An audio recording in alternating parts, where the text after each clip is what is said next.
Apical meristem के लिए जो थ्योरीज हैं वो हम पढ़ लेते हैं। सबसे पहले आपकी आती है एपिकल सेल थ्योरी, देन आती है histogen theory, tunica corpus theory and quiescent centres theory. ये आपकी सारी रूट मेरिस्टेम के लिए थ्योरीज प्रपोज की गई थी। ठीक है, तो यहाँ पे जो एनाटॉमिस्ट ने बहुत अलग अलग स्टडीज़ की थी, उसके बेसिस पे थ्योरीज दी गई थी। एपिकल सेल थ्योरी हॉफमिस्टियर ने 1857 में दी थी। उसके बाद में नगेली ने इनको सपोर्ट किया था 1858 में।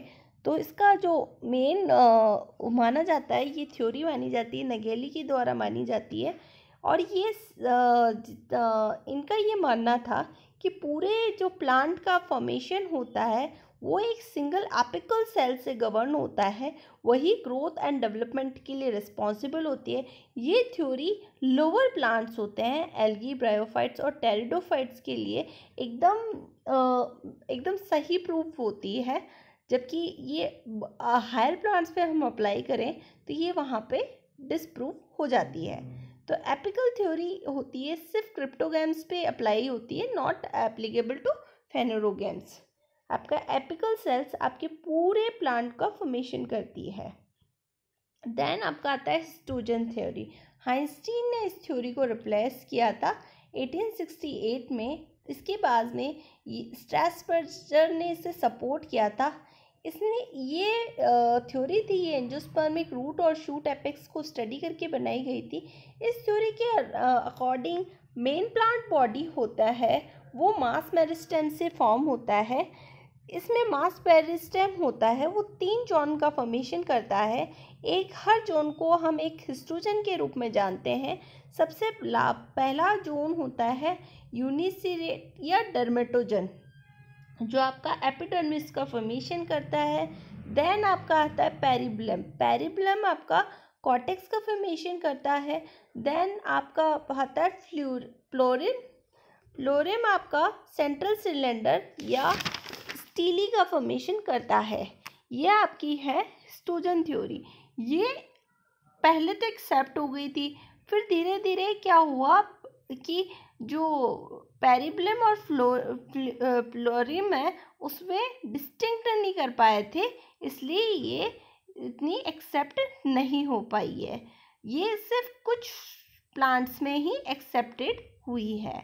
अब हम बात कर लेते हैं next theory, that is tunica corpus theory, जिस स्किमेटिक ने दी थी। उसके बाद में फॉस्टर ने उसे सपोर्ट किया था। ये एंजियोस्पर्मिक शूट एपेक्स को वो स्टडी करते हुए हुई। तो इसका अकॉर्डिंग जो शूट एपेक्स होती है वो 2 रीजन में डिवाइडेड होता है, ट्यूनिका एंड कॉर्पस। ट्यूनिका का मतलब होता है आउटर मोस्ट लेयर, जो सेल्स एंटीक्लाइनर डिवीजन करके perpendicular anticlinal division, plane of division perpendicular along the axis of organ. तो ये क्या करेगी, ट्यूनिका हमेशा कॉर्पस को सराउंड करके रहेगी। कॉर्पस इनर सेल्स के मास को कहा जाएगा, जो सारे प्लेन में डिवाइड होकर आपके अलग अलग टिश्यूज जैसे कॉर्टेक्स, आपका pericycle, endodermis and vascular bundle का निर्माण करेगा। जबकि ट्यूनिका सरफेस में एरिया को इंक्रीज करेगी और कॉर्पस वॉल्यूम में इंक्रीज होगा। और इसके बाद में आपकी आती है क्वेश्चन थ्योरी। क्वेश्चन थ्योरी जिया में क्लॉज ने दी थी। इन्होंने क्या बोला था कि यहाँ पे क्या होता है कि रूट में एक जो सेंटर होता है वो मतलब डॉर्मेंट हो जाता है, उसको बोलते हैं क्वेश्चन सेल्स। इसमें क्या होता है कि प्रोटीन सिंथेसिस बहुत लो होता है, बट इसमें डीएनए और आरएनए की कंसंट्रेशन ज़्यादा होती है, तो इसको क्वेश्चन सेंटर का नाम दिया गया। ये एक तरीके से रिजर्व मेरिस्टेम का काम करता है, जो बाद में सप्लाई करता है एक्टिव इनिशियल्स, और जहाँ पे जब सिग्नल्स आते हैं तो ये डिवाइड भी करता है। तो एपिकल मेरिस्टेम ऑफ रूट वो सिंपल होता है क्योंकि यहाँ पे नोड्स और इंटरनोड्स एब्सेंट होते हैं, लेटरल अपेंडेजेस एब्सेंट होते हैं और ये एक रूट कैप से ढका हुआ रहता है और ये टर्मिनल पोजीशन पे प्रेजेंट होता है। और एपिकल मेरिस्टेम सब टर्मिनल होता है क्योंकि रूट कैप इसमें टर्मिनल पे होती है। Root growth of root cap हमेशा 2 डायरेक्शन में हो सकती है। अब इसके बाद में टिप ऑफ द कैप उसको प्रोटेक्ट करता है आउटर डैमेजेस से। अब एस्ट्रोजन थ्योरी है वही सिर्फ रूट एपेक्स पे एप्लीकेबल है, बाकी जो एपिकल थ्योरी है ट्यूनिका कॉर्पस है और क्रिशन सेंटर वाली वो आपकी रूट और शूट दोनों पे एप्लीकेबल है। वेस्कुलर कैप्टोग्राम्स है उसमें क्या होता है, सॉलिटरी ट्रायंगुलर सेल होती है वो तीनों तरफ कट करके एंटायर रूट और रूट कैप का निर्माण कर सकती है। अब जिम्नोस्पर्म की बात करें तो यहाँ पे 2 ग्रुप होता है। जो इनर ग्रुप होता है वो प्लूरम होता है और आउटर ग्रुप होता है वो पेरिब्लम और कैप होता है, जिसको हम डर्माटोजन बाद में ये डर्माटोजन डेवलप होता है पेरिब्लम से।